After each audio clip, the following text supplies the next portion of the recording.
You're listening to Packers Talk Network. Packers Talk.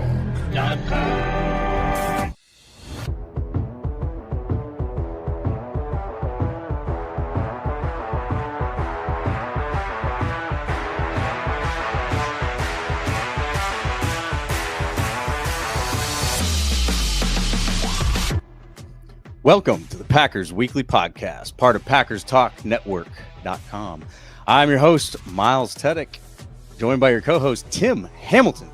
We are diehard Packers fans, just love talking about the Pack. We're not getting into all that national sports media talking points and nonsense. We're talking real football, diving into the top topics every week around the Pack, breaking down games during the season and sorting through all the drama and the rumors of the offseason, including draft talk, which we are now in the middle of. If y'all want to support the podcast, please spike that like button for us. Most of all, go check out the Packers Talk Network YouTube channel.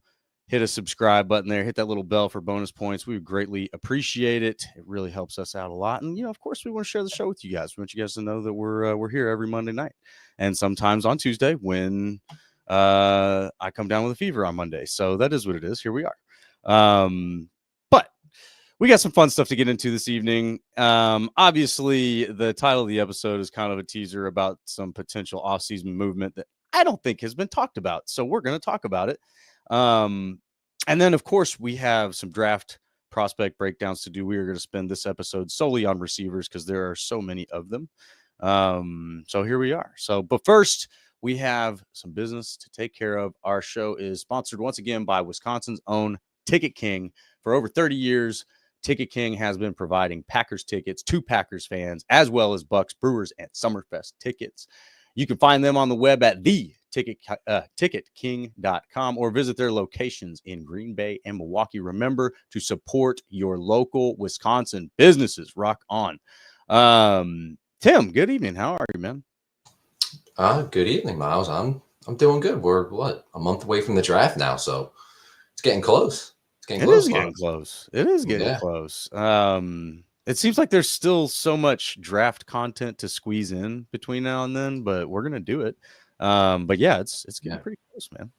Yeah, it's these pro days are coming fast and furious, and they're gonna be wrapping up soon. And then, before you know it, it's gonna be night one in Green Bay for the draft. So yeah, there's going to be plenty for us to talk about in the next month, plenty of draft content, and we're going to go through all the positions, and we're going to tell you who we really like. And then we're going to tell you who we think the Packers are really going to like on draft weekend. So we're going to get there.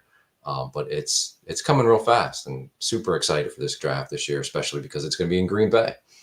Yeah, no, I've seen the renderings. Those have been flying around social media. It looks like it's going to be pretty neat as long as the weather cooperates, which is quite a wild card. Yeah, in Wisconsin in April. You can see nice 80-degree weather. You could see a snowstorm. So good luck. Either way, I expect Green Bay will handle it very well.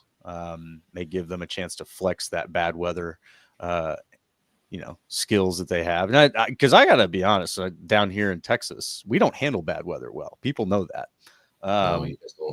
We don't even have snow plows. There's whenever go figure, whenever Dallas hosted the Super Bowl, there was a freak snowstorm and they had to bring snow plows down from Oklahoma just to handle it. So just to give you an idea there, it is a bit of an impressive thing to show off that you can handle that winter weather. And I think Green Bay's pretty good at it after spending some time there. But anyway, this isn't a podcast about that. After free agency, I shouldn't say after, we're still kind of in the middle of it, but after that first wave of free agency, there seems to be some discontent maybe among Packer fans that think that all the problems should have already been solved. And I think you and I both fall on a more reasonable side of the tracks where it's like, hey, the draft is probably more important anyway. There's some offseason development. It's a whole puzzle that's got to come together. Let's not just focus in on free agency wish lists. But we're at this time of the year where a lot of potential moves are floating around, and some of them are interesting. Some of them are ridiculous and not even worth mentioning. But why don't you lead this off, Tim? Because I know where I'm going with this, but I want to know where you're going with this. What's a move for you that the Packers could make right now that would change everything? Adding an impact pass rusher. That that was the move I've wanted for months now, and they haven't done it. And I kind of understand why. I can see it. There weren't very many of those guys available that actually became available on the market. You know, guys like Khalil Mack and Chase Young stayed where they were at. They never got on the free agent market. Josh Sweat's a deal I would have done. But then there were a couple other guys who I wouldn't call impact pass rushers, but they would have helped the pass rush. They would have helped the depth. But yeah, it's an impact pass rusher, wherever that may be. You know, Trey Hendrickson, that situation still isn't resolved, but it sure looks like he's going to end up going back to Cincinnati on a new deal. You know, they got the receivers figured out. They want to keep Trey Hendrickson. Doesn't seem like they want to trade him. Doesn't seem like he truly wants to leave. But I guess if things break down there, if they can't come to a new contract agreement, maybe he really pushes it to get out of there. Now, he's still under contract. They don't have to trade him at all. But if the talks break down, they can't get the money worked out, maybe he pushes it and tries to get it out of there, and they realize, well, they can save a lot of money. They're paying these receivers a ton of money. They can save some money by trading them. Their defense stinks anyway, even with them. Maybe they decide to do that. I don't think it's likely, and I think there's going to be plenty of teams that want him that probably can offer higher draft picks than Green Bay, but he would be number one of real. I don't even think it's that realistic, but somewhat realistic guys that they could get. If it's not Trey Hendrickson, my hope is just to add an impact pass rusher somewhere in the draft, whether that's their first round pick or maybe they get lucky and, find somebody in the second or third round. We saw them add Edgerrin Cooper last year, add Evan Williams. Those guys weren't first round picks, but they contributed a lot and made a big impact as rookies. So maybe they get lucky that way, or maybe it's maybe they do take a swing and it's an edge rusher or it's a defensive tackle that can get to the quarterback in the first round. But I think they need it. I think they need improvement there. My concern is, and we've talked about this, is that I think they like their guys a lot more than us as Packers fans like their guys. And they're counting on that improvement from the guys they already have in the building. Second year in a new system, new defensive line coach. I think they're just thinking they're going to get a lot of improvement. And maybe they take, an edge rusher somewhere on day 2 or day 3. But I don't know if they see it as an immediate need like we do. But that to me would be the best thing that they could do, is somehow end up, with an impact pass rusher that can improve their ability to get to the quarterback with 4 guys.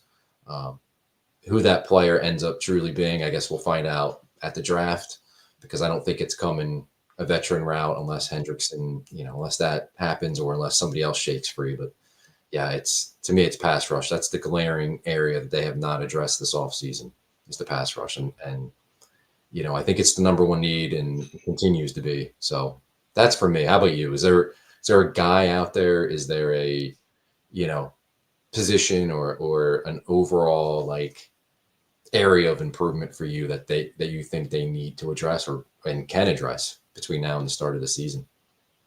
Yeah, I think it's got to be pass rush too. I agree with that. But I think there's somebody that hasn't been talked about. Now, some of you might have thought about this. I know I've been kind of tongue in cheek about a few things lately, but this past week, I caught wind of a thread, and I wish I could find it now. But you know how Twitter is; things come and go. But it was from an account that does draft content, and they essentially had a full war room of representatives for every team to do a mock draft. So I thought that was pretty fascinating. And so I went and looked, and pick 23 went to the Cowboys. So, well, why the heck would we do that? And turns out that the Cowboys war room representatives in this mock draft decided to trade Micah Parsons for, I believe it was pick 23 and a 2026 pick. Now, you're talking about Trey Hendrickson, and I've seen some of the things floated around for him, first round this year, first round next year, second round, stuff like that. And it's like, first of all, one player is very rarely worth 3. He's not. The Hendrickson stuff, if they ever move him this offseason, they're not getting a first round pick for him. I would be shocked. Yeah. I think at best they're getting a second, because you're not only trading for Hendrickson, who's really good, but you're trading for his contract and what you're going to pay him. I don't think they're getting a first for him. Yeah, I'd have to agree with that. I don't know what they would get for him. I have to assume it would be less than what it would cost you to get Micah Parsons. Yeah. But I just thought it was interesting because that's a price tag that seems attractive to me, and probably would to a lot of Packers fans, right? Because, there's a lot of Packers fans that are skeptical about Gute's ability to hit on first-round picks anyway. But being able to trade that first-round pick in next year, pick in 2026, I mean, I have a hard time saying no to that. And obviously, Micah Parsons is one you're going to have to pay too, but he's one of the best players in the entire NFL right now. So I think you pay that guy and not feel bad about it. But I just thought that really truly would change everything. Is it, if you go off and you get Micah Parsons, that's a game wrecker on your defense, that your defense is already looking good. Right. Like we've talked about the defense a little bit after the season here, and, there's definitely some holes, but there's a lot of upside happening right now with the defense, and they still had a really solid season last season. If you add Micah Parsons to that, that's huge. That's better than any first round pick you can select this year. And the upside of Parsons being essentially one of the best defensive players in the league is worth that extra pick next year, in my opinion. But yeah, I truly believe that would change everything. And it would kind of maybe give some people a little bit of a break for Gute, right? Or give Gute a break from them, I should say. Just, a lot of people just think he's not trying or he stinks and whatever. And, you and I talk about these things a lot. Again, we're kind of on the same page with this. But yeah, there's some less than reasonable folks out there that just want splashy moves. And I can't think of a more splashy move than that. And oh, by the way, Jerry does need to take back the spotlight down here in Dallas for being the worst GM in Dallas. And he's got a big task ahead of him because Nico Henderson is one of the worst GMs in all of sports history. But we won't get into that. I do believe that the Cowboys are more likely to move Parsons than sign him. I don't think they can afford him.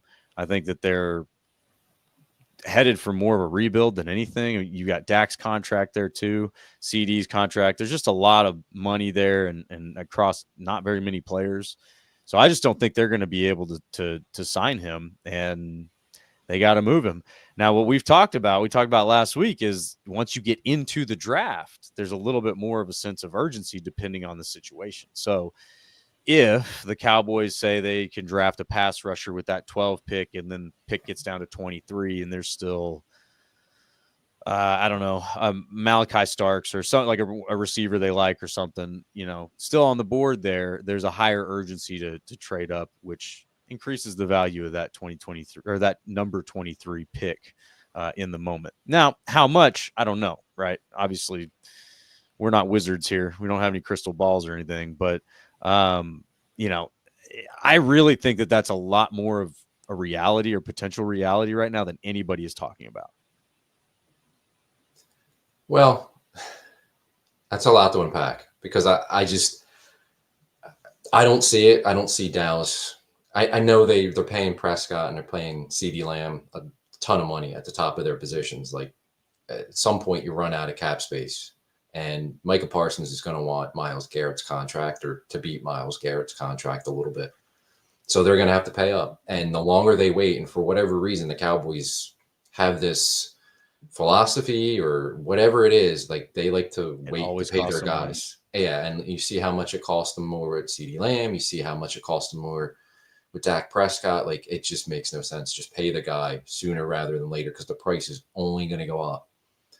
So it's going up with Micah Parsons now. Like they could have gotten it done sooner and they haven't. So, he's going to want to get paid and he deserves it because he's one of the best defensive players in football and he's still in the prime of his career. He's younger than guys like Max Crosby and Myles Garrett, who have already signed big extensions this offseason. I think they're going to end up paying him. I think they would be out of their minds to not pay him and to trade him. I know you can probably get multiple first round picks and that's great and all, but the likelihood of one of those first round picks turning into a Michael Parsons is really small. Like it's just, it's not Sure. the odds against it are so big, and they, as much as they have this reputation for like doing splashy things, they really don't make splashy free agent signings. They keep their own guys and pay them.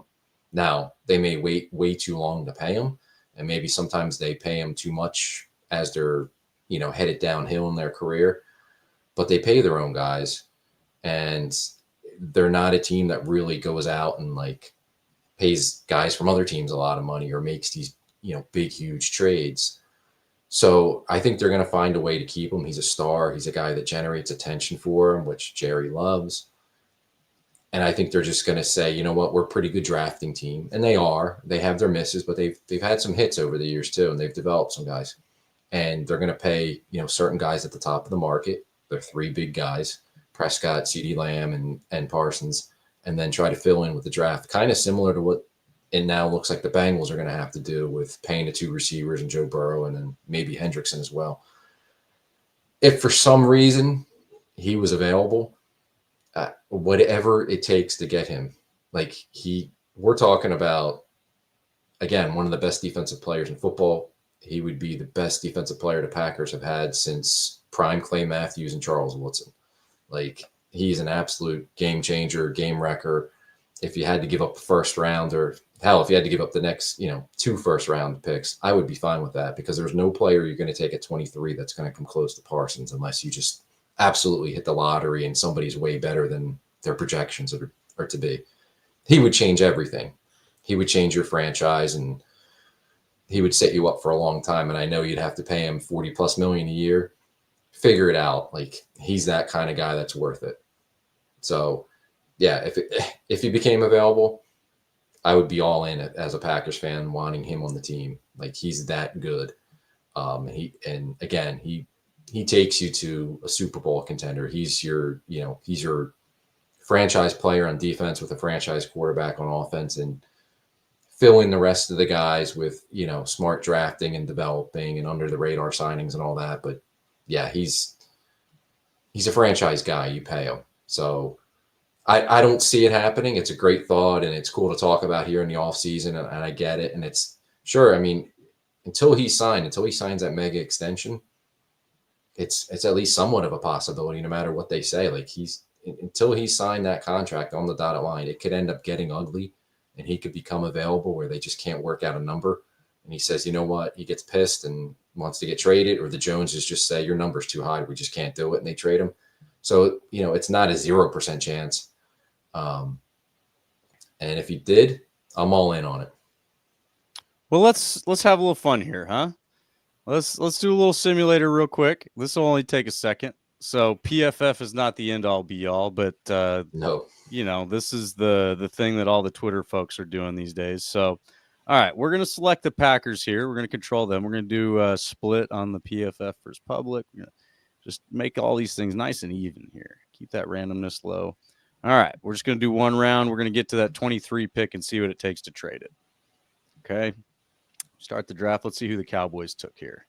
All right, so they got Ty Warren. Look at that. All right, nice offensive weapon for them. Okay, Cam Ward's still on the board again. It's one of those things that I keep seeing happen. It's very strange to me. But yeah, he's going number 1. We don't need to, I guess, get into that. Yeah, not really any kind of value in that conversation for us. But if he's there at the 23rd pick, there's probably folks that want to come up and trade for that pick.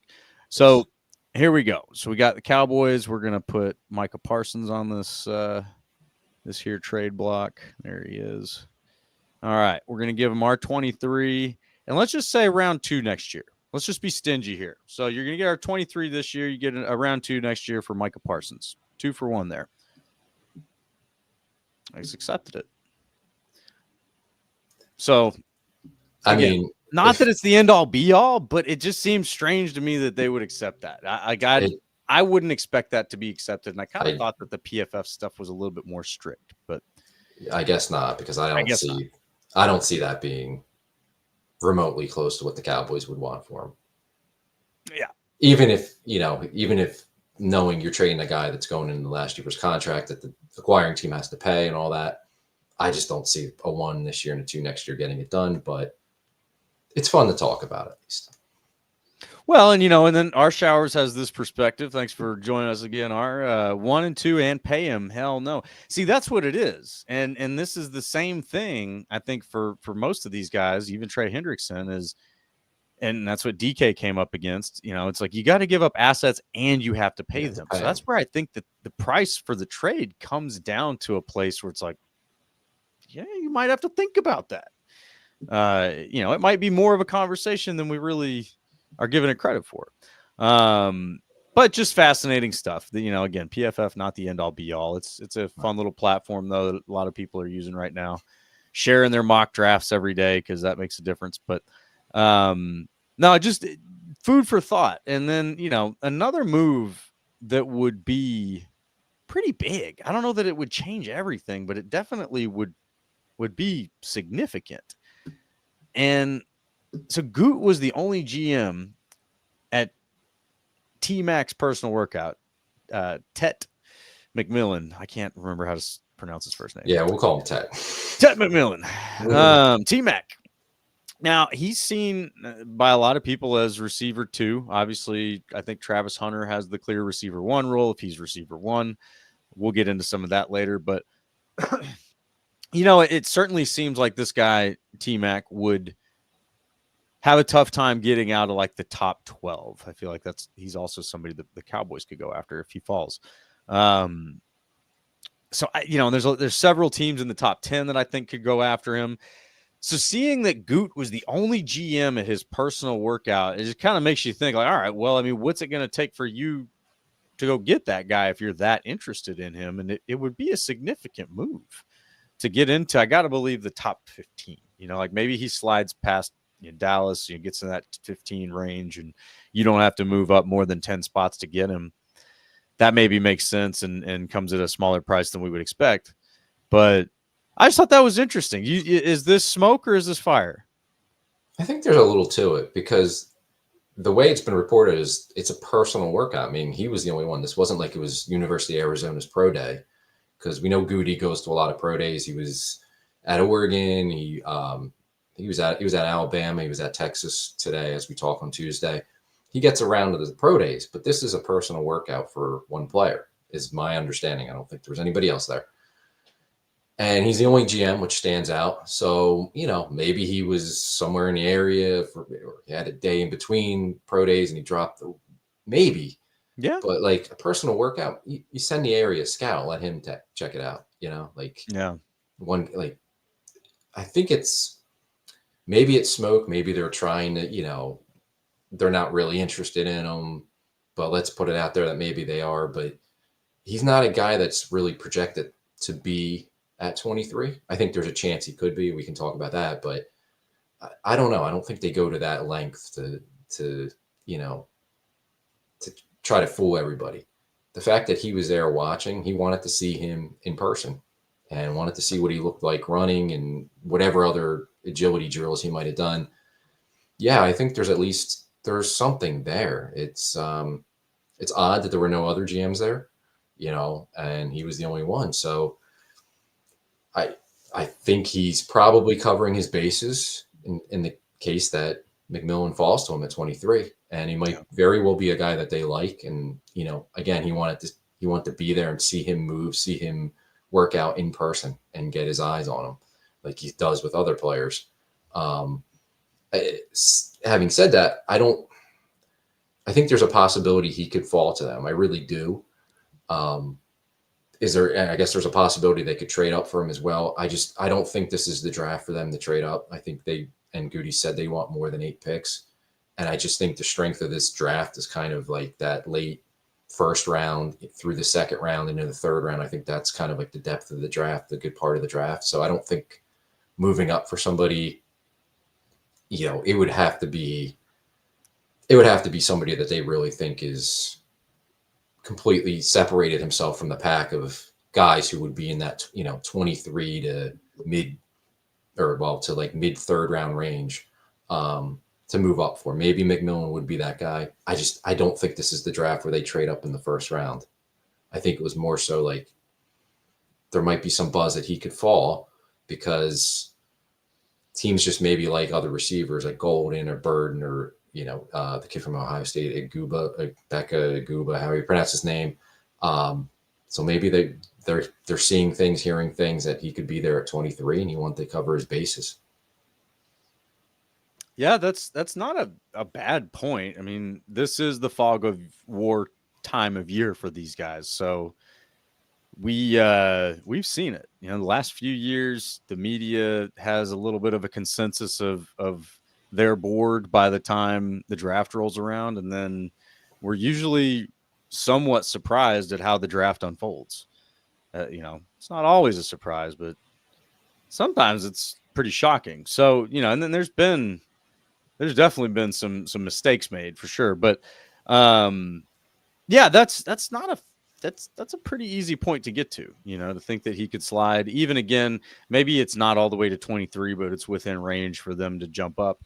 And Sure. What I think, because I agree with you, this is probably not the draft to trade up in, but they also might find themselves in that position that they did in 2020, where maybe T-Mac's the last guy with a round 1 grade on the board, and pick 16 is rolling around, he's still there. It's like, all right, we got to go get this guy, something like that. But I just thought it was really interesting, because they can hide a lot, but you can't hide your actions, right? You can't hide where you are. We see you at a workout, you're there. There's no denying that. So yeah, I thought that was pretty fascinating. And T-Mac, we'll get into these profiles here in just a minute, but T-Mac does look a lot like Christian Watson. He's just a little bit slower. So for what that's worth, I think that there is some level of trying to replace skill sets. At least, obviously knowing Christian Watson's not going to be available for at least the first half of the season.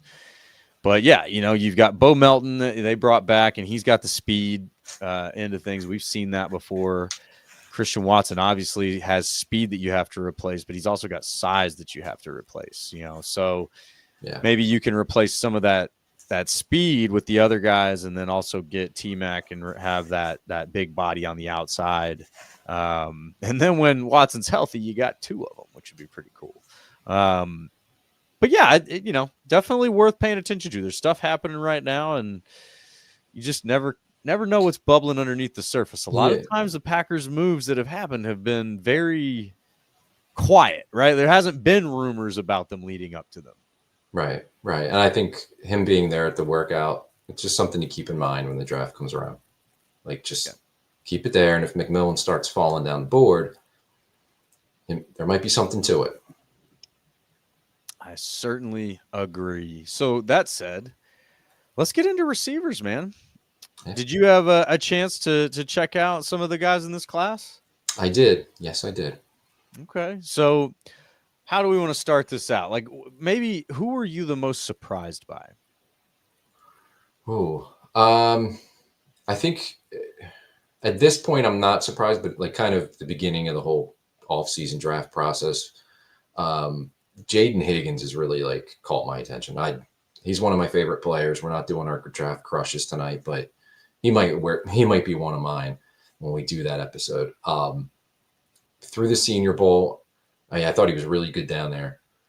Watching some of his clips from Iowa State, I think he was productive. I mean, the quarterbacks, if you look at some of the throws, he's helping the quarterback out a lot. Had the size. I love the route running ability. I love the different ways that he can win. And then you saw at the combine, the athletic testing that like exceeded what I expected to see with him. And I think it shows up on tape too. So he's been a guy that surprised me. Not anymore now. Like, I'm all in on him. But at the start of this process, I didn't really know him at all. I didn't know the name too much, but like, having done research, he's had a couple years of production. He's not like one of these one-hit, 1-year production guys. The size, the route running ability, the way to win different routes in different ways. He can separate. He's not a blazer, but I think he can win deep. He can win outside. He can win over the middle. And then the athletic profile, which was eye-opening to see what he did in Indianapolis. So yeah, he's my guy that kind of caught me by surprise a little bit, and I'm all in on him. I think he's got a chance to go in the back half, late first round now, and I definitely think he'll be gone early second round. So, and he fits. He's a Packer guy. He's got the size. He's got the athletic ability. Like he's got the production because receivers one of the positions that they care about production historically. The guys they draft. Not all positions they care. They care athletically. Receiver, they want athletic guys, but they want production as well. He's got it. Yep. I think if he to me is like screams maybe more than any receiver in this draft, Packer. Yeah. Like, that's a Packer receiver. I think if they want him, some people may think 23 is way too early. In this kind of draft where there's not 23 first round graded guys total, I would be fine with it. If they trade back a little bit in the first round and take him at whatever, 27, 29, fine, top of the second round. But I don't think you can get too far in the second round and he's going to be gone. So, yeah, I really like him. That's the guy that has jumped out and surprised me and like really popped for me this offseason. What about you? Who's your guy or guys? Well, just to build on Jaden Higgins a little bit, I've got him listed as my number 5 receiver right now in this draft. But yeah, he's really got the full package. He's even got an exceptional drop rate. Only 2 drops last season. That's a 2.2% drop rate. He had a 90.3 PFF rating. It's elite. The size and speed and explosion. I mean, 6'4", 214 at the combine, I believe. That's a big dude. That's a Christian Watson sized dude right there. Maybe a hair shorter. But he kind of fits that mold. Again, not as fast as Christian Watson, but 39-inch vert, 10.8 broad. I mean, there's a lot of explosion there. That guy's got the whole package, it seems like. So, yeah, I'm with you. He's one of those that I wouldn't be surprised if he gets taken a lot earlier than everybody's projecting. Like maybe he goes top 15 ahead of a couple other names.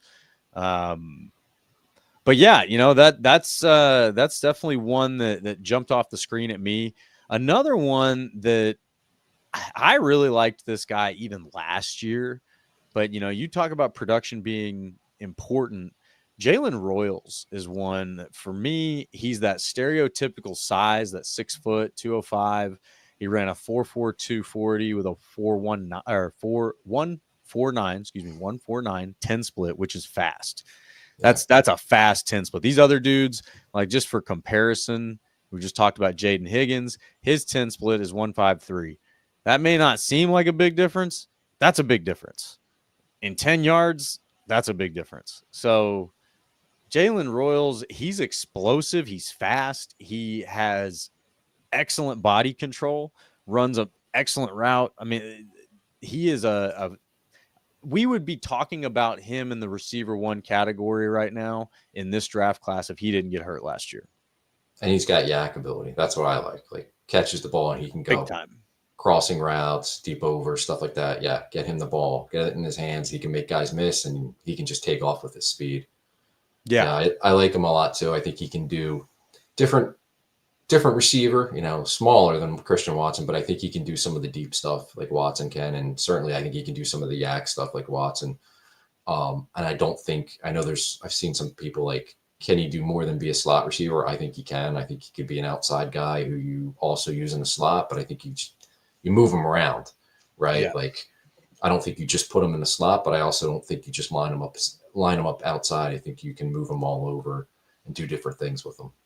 Yeah, he can be a weapon, a go-to guy that you're using in a lot of situations, and I think that's when we start thinking about this receiver class, that's kind of the fun thing for me to think about is, you can get a guy from this class that is going to match a skill set of a guy you already have. So you can get another Christian Watson type guy in this class. You can get another Jaden Reed type guy in this class. You can get another Romeo Dobbs type guy in this class.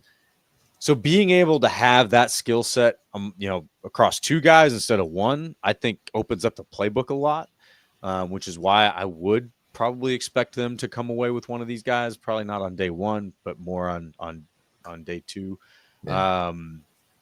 unless again, like they make a move that surprises people to go get T-Mac or draft Jaden Higgins there in the first round, something like that. There's some good receiver names that have been taken with that 23 pick. The most recently, my guy, oh no, why am I blanking on his name from last year? Brian Thomas. Brian Jr. Thomas, yeah. Yeah. That, he went 23 last year, and so it's a pick you can get an elite receiver with. We've seen that. Yeah. I don't think it's a great draft for receivers. I think it's kind of like average below, but I think there's some guys that can really pop. There's no Malik Neighbors going into it where he's going to be really good. There's no Brian Thomas Jr. or Roma Dunze, or there's been some really good receivers who you knew coming into the draft. They're going to be good. They're going to be special.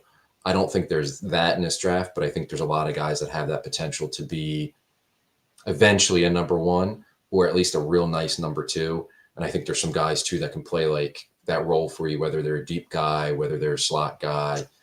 I don't think it's as bad as some people are saying the receiver draft is. I don't think it's top heavy. I think it's more kind of like you're not getting a special guy. You're not getting a no doubt about it number one receiver who in 4 years you're going to pay $30 million or whatever to.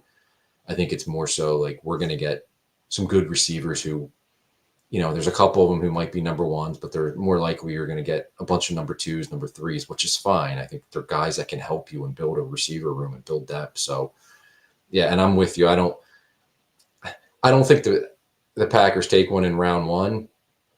I think there's a chance. I really do, but I think it's more likely we're going to see one in the second or third round, and then probably one more on day 3. Yeah, I'd have to agree with that, and I think. To your point, yeah, it's probably a lot of receiver 2, receiver 3 type guys. But for the Packers, that's ideal, right? Like that's what they need right now. You don't need to go find your Malik Neighbors. Although if you could find a Malik Neighbors at 23 or Brian Thomas Jr., that would be incredible. Yeah, I mean, hell yeah. Which is why last year's draft was kind of incredible and why we should feel the same about the defensive tackles of this year. But anyway, we'll get there later. No, I do think that there are some guys that you could come away with here that will be great compliments without having to be, the alpha dog. Like I said, another Jaden Reed, another Romeo Dobbs, another Dontavian Wicks, like those type of dudes that are, 6 foot 200 can, they've got all the fast twitch, they got all the explosion, the speed, they got all the athletic ability that you need. There's a lot of those guys in this draft, so that's the thing is you start looking at this, you look at the top and you're like, yeah, but then you start going down the list of names. You're like, gosh, there's a really decent number of guys on this list, and we can go, let's hear 1, 2, 3, 4, 5, 6, 7, 8, 9, 10, 11. I've got Savion Williams at 12 on my list right now. And I like Savion Williams. Like I want to talk about him, but there's all those names ahead of him that definitely have to be talked about too. So, eventually my curiosity is really what do the NFL GMs think of this class? Because maybe there's a really strong run on receivers in the second round. That could maybe be how this comes to fruition, but there's a lot of names on here that have to be considered early in the draft, not in first round necessarily, but early, so, we can get into it though. Let's just kind of go down the list. My top 5 looks like this right now, and this is not something that's concrete, but this is just where I'm at. So we got Tet McMillan at the top. And by the way, Travis Hunter he's a unicorn. We're just going to leave him off as his own. Yeah. I think he would be number 1 at receiver. He's number 1 at corner. Yeah. So Travis Hunter is going to be Travis Hunter. He's very likely not going to be a Packer. So we'll just leave that at that. No. After that, you got Tet McMillan, you got Jalen Royals is my number 3, Trey Harris from Ole Miss is number 4, Jaden Higgins number 5, and then I get into your Egbuka, Golden, Kyle Williams, Burden. I mean, like there's a whole like Jalen Noel, Eric Alec Ao Manor, all of these guys that are about 6 foot 200 that run a 4.4 40.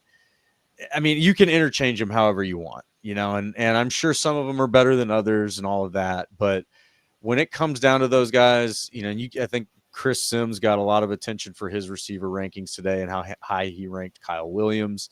Roll the dice, man. You tell me that you know how to read a GM's mind and how they cut that pie right there, because all those guys look the same to me, and that's not bad, but it's a blob of not really knowing how to differentiate them, from the second round to the third round and all of that. So, I would group all of those guys together. You got Igbuka, Golden, Kyle Williams, Luther Burden, Jalen Noel, Alec Ayomanor, and then you could probably throw Jack Beck in there as well. He's kind of a bigger guy though, so I don't know if I totally group him with those guys. But yeah, that's like a cluster that you can rank them one way or another, and you probably both be right. So I'm not going to spend a whole lot of time trying to figure out the rankings in that group, but they all look good. That's a group of, what is that, 6, 7, 8 guys that look pretty dang good. And your guess is as good as mine about where they get drafted, but they're going to do things in the NFL.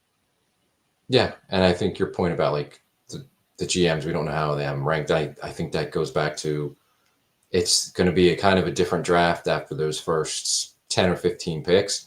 Maybe McMillan's not the first receiver to be drafted, and maybe that pushes him down the boards, because I think it's very possible.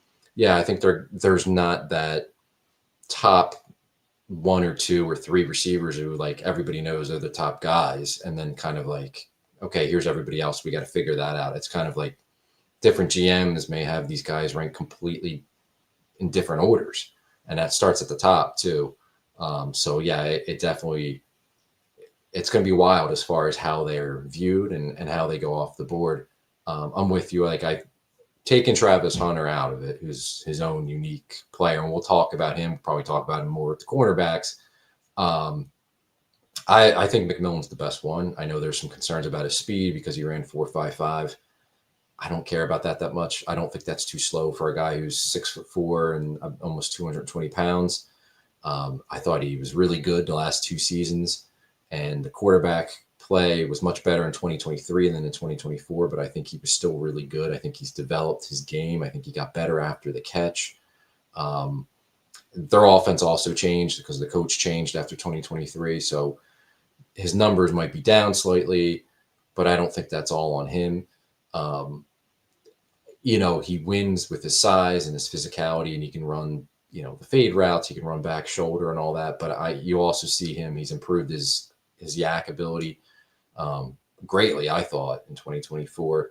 And I think his ability to win on in-breakers was really impressive to see. So I don't think he's just a guy who you throw it up and he's got to win contested catches all the time. I don't like those receivers. They scare me, because if that's all you can do in college, it doesn't translate very well to the NFL. And we've seen guys like that have bombed out because they just can't get open. I think McMillan can get open, and I think he can get open and make something happen after the catch. So he's my first guy, non-Travis Hunter. And then after that, I like Higgins a lot. And I got some questions about like Matthew Golden. A lot of people like him, and I get it. I see it. He's a fun guy to watch on film. But why wasn't he ever productive until late in the year with Texas? And I know you can say, well, they have running backs, but like, why wasn't he productive? Like, there's something there that's missing. And I also don't know if he's big enough for what the Packers prefer, especially in a guy that they would have to take in the first round.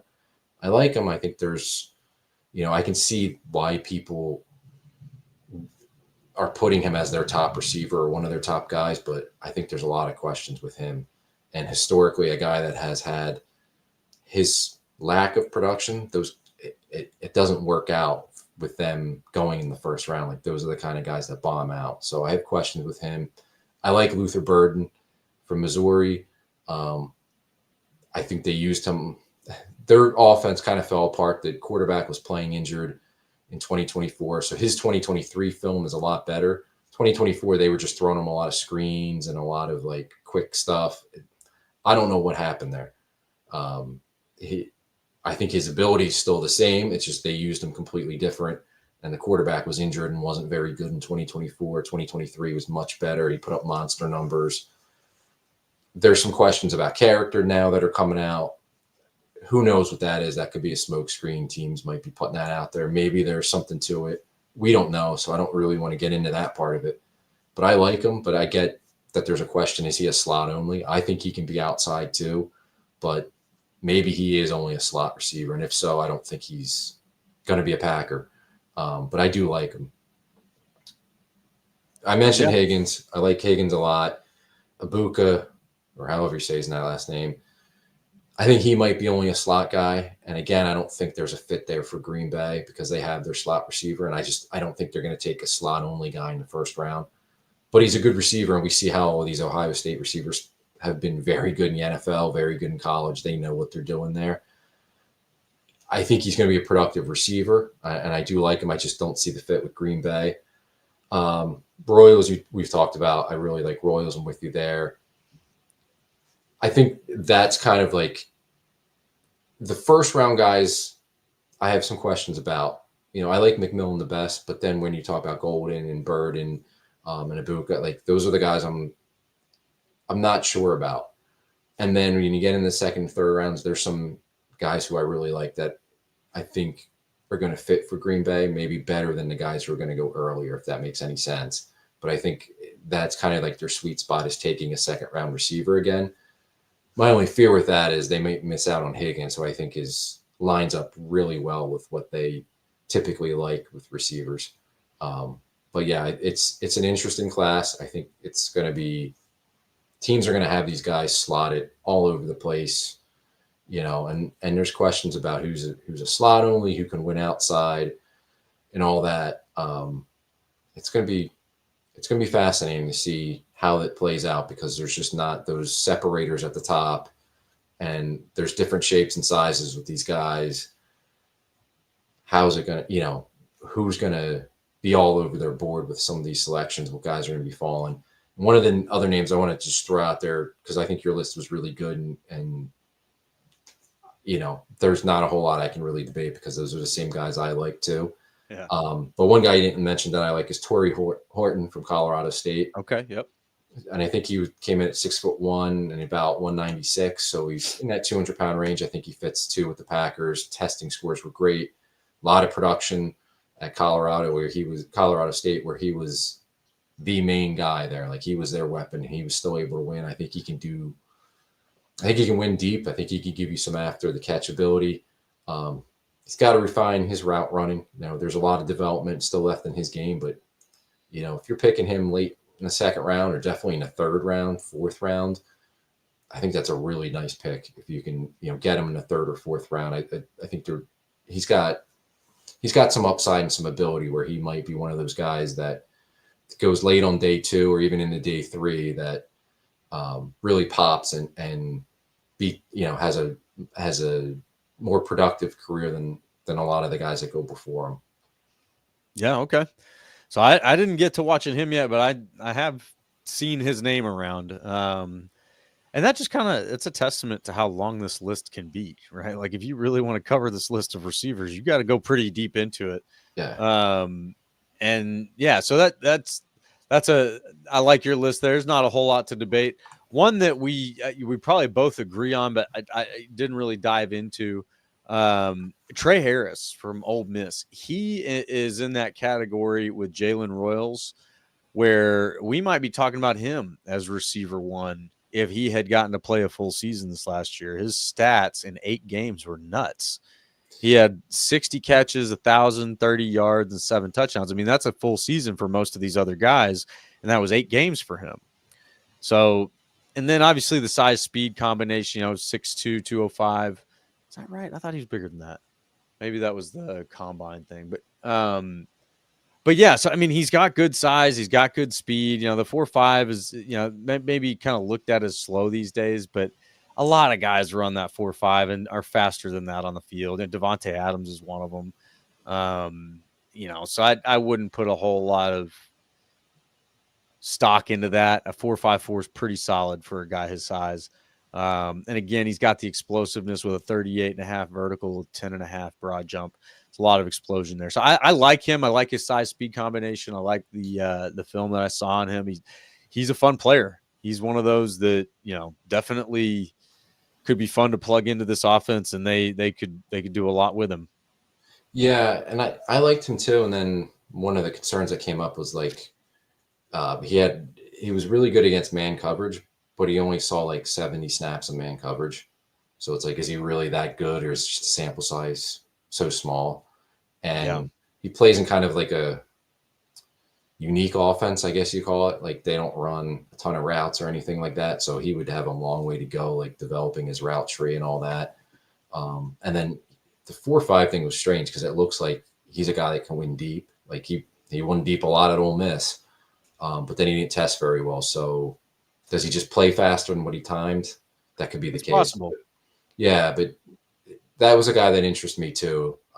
But I'd like to see like what's he going to be outside of that offense, and like how quickly can he really develop and learn to run NFL routes. You know, I think I think he's really raw in that sense. I just want to bring up one name because this came up today because apparently he's going to have a visit with the Packers, which sometimes means stuff, and sometimes it's a medical thing, and sometimes it's just them putting up a smokescreen. Isaiah Bond from Texas, and that's interesting because he's only 180 pounds, which they don't normally like receivers that small, right? But he's a speed guy, and we know that they have a need for speed.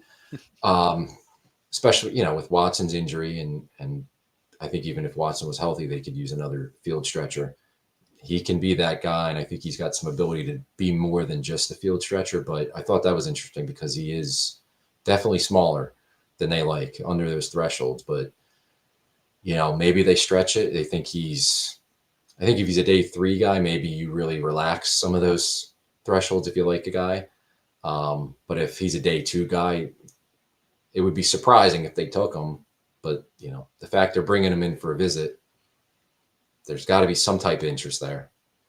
Well, the only other thing, and this is a little bit of 4D chess here, but I do believe that some of these visits are to learn about their teammates, right? So if you're interested in a Golden or maybe who's the Jade Brown is the DB, Isaiah Bond would be a good one to talk to. What was your time like with your teammate? What was your time like practicing against the Jade Brown? Things like that. I don't know. There may be some valuable information to gather there. But yeah, it is interesting that a guy that size would be in for a visit because they usually use these visits for people they intend to draft. So at least with Gute, I mean, Ted Thompson used him for guys that they wanted to sign as undrafted free agents or that they were taking. Like he rarely brought in a prospect that was going to go, early in the draft. And sometimes it was because it was a medical or an off the field issue. But Goody's, he does bring in some guys, and I think he's admitted too that like they're not drafting, they're just trying to put it out there to throw teams off. But there's been several guys since he took over that he brought in that they ended up drafting or even acquiring later, as free agents or guys that were cut or whatever. So they do use it much more than Ted did for sure. Yeah, absolutely. And I think it was last year, like all the picks were in for a visit, something like that. Yeah, we're undrafted guys. Yeah. Yeah. But so there's not nothing there. There's definitely something there. Things will continue to unfold.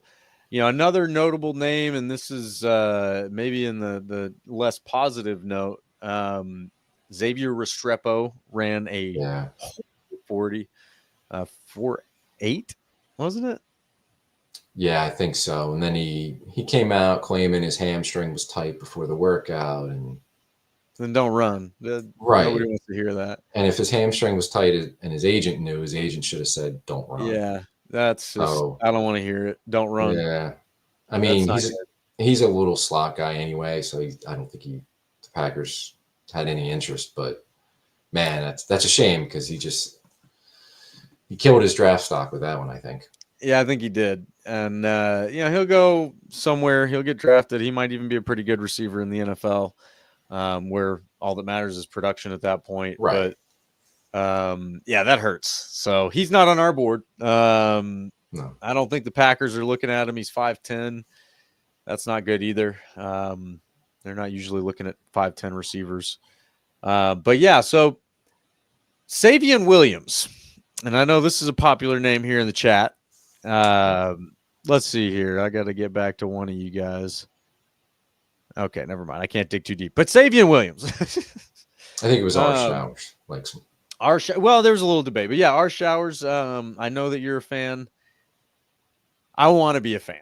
I was a QJ no matter what guy. I've been fascinated with all of the big body receivers that have come out of TCU. Even the speedster Jalen Reagor, not necessarily a big body guy, but still a good receiver out of TCU. And they've all broken my heart. They have all disappointed me. So I'm reserving myself with Savion Williams, and I finally got a confirming point on that. And it's his drop rate. Now, I hear you, our Showers, that he's the least fragile, least glad. We don't like players that are made of glass. I know that. I got you. But we also don't like players with an 11.8% drop rate. That's not good.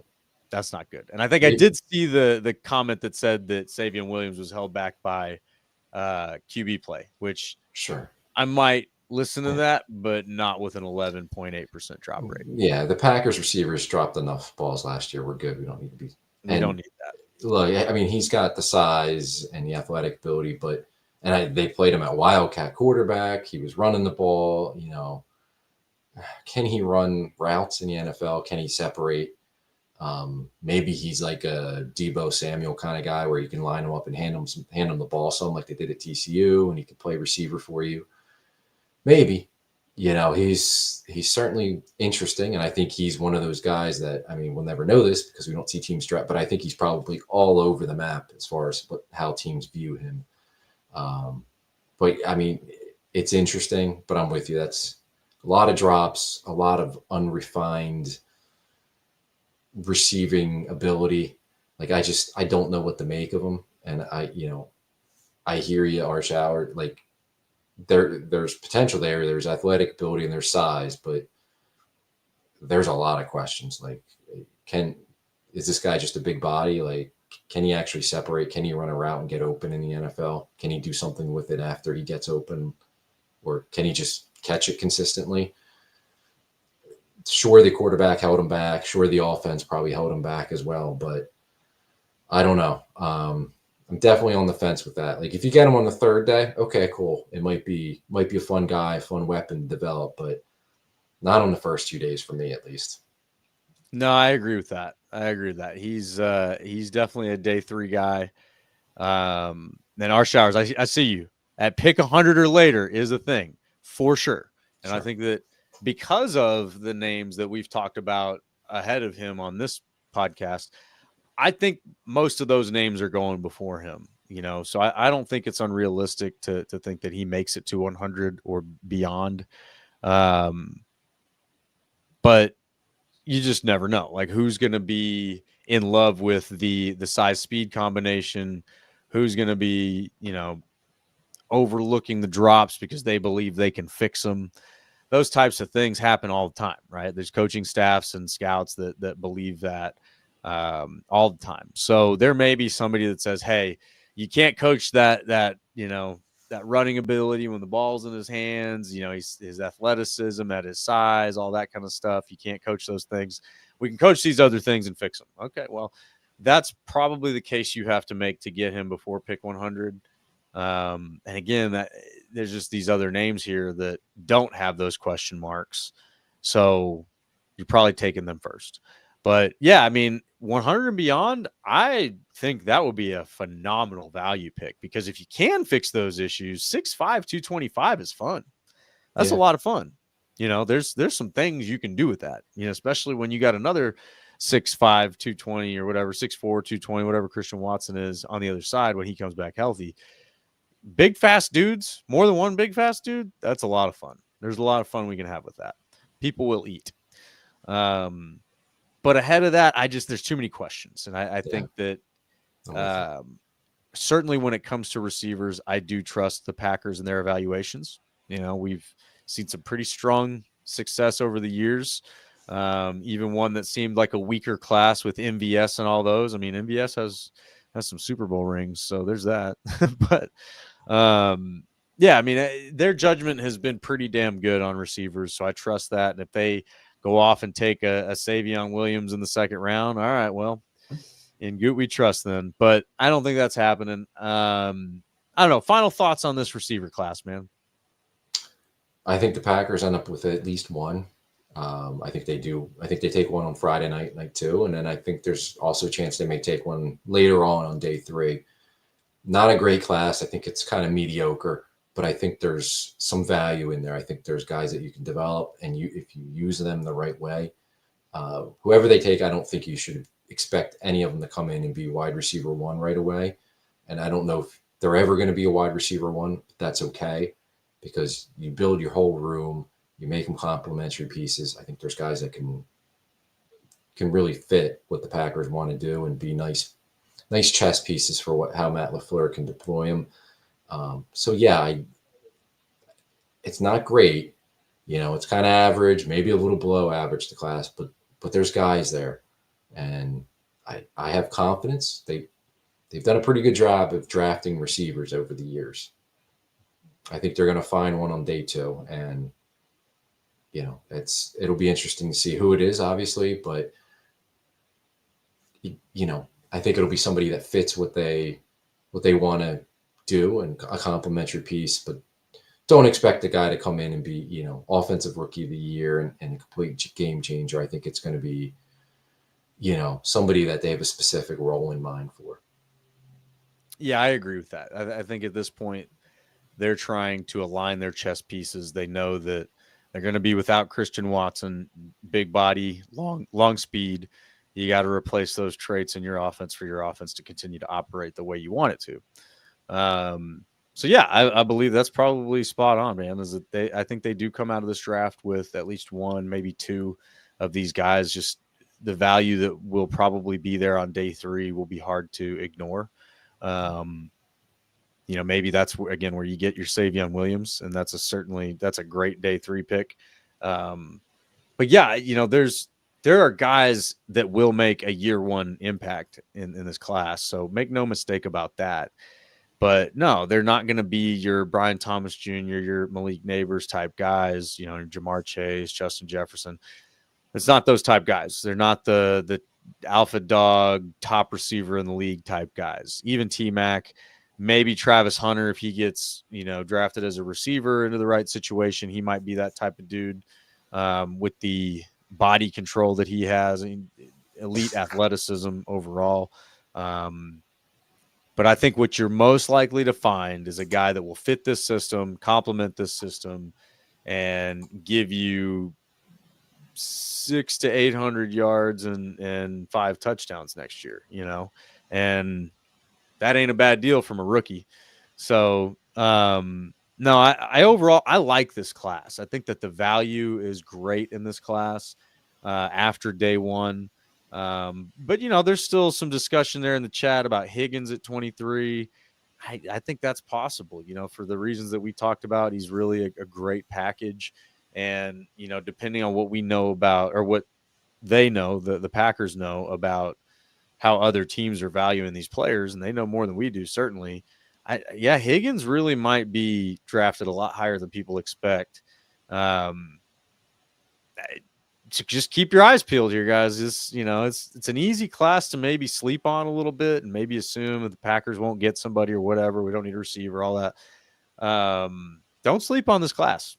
Don't sleep on it. There are some really good players in here that you're going to know about next season. So that's what I think about this class. If I could pick one player, one of these receivers to pluck out and put on the Packers right now, honestly, it'd probably be Higgins.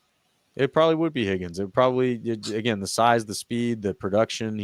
He has no flaws that I can see. Even the drop rate. He's a good blocker. There's a lot of good about him. So, I think he fits mostly for what they're looking for. Like out of all the guys in this draft, I think he's the most Packer kind of guy. Yeah. Yeah. No, I agree with that. So we'll see. But that's a wrap on our Packers receiver draft prospect analysis that we have here for you guys, the experts that we are, of course. But Love the chat. You guys are awesome. You guys have been going at it all night and putting some great points out there. So appreciate you as always. If y'all enjoyed this episode, please spike that like button for us. Head on over to the Packers Talk Network YouTube channel. Hit that subscribe button. Hit that little bell next to it for the bonus points. We love you guys. Love you listeners, subscribers, you guys that hang out with us every week. You are the best. And, of course, we will see y'all next week, Packers fans. Go.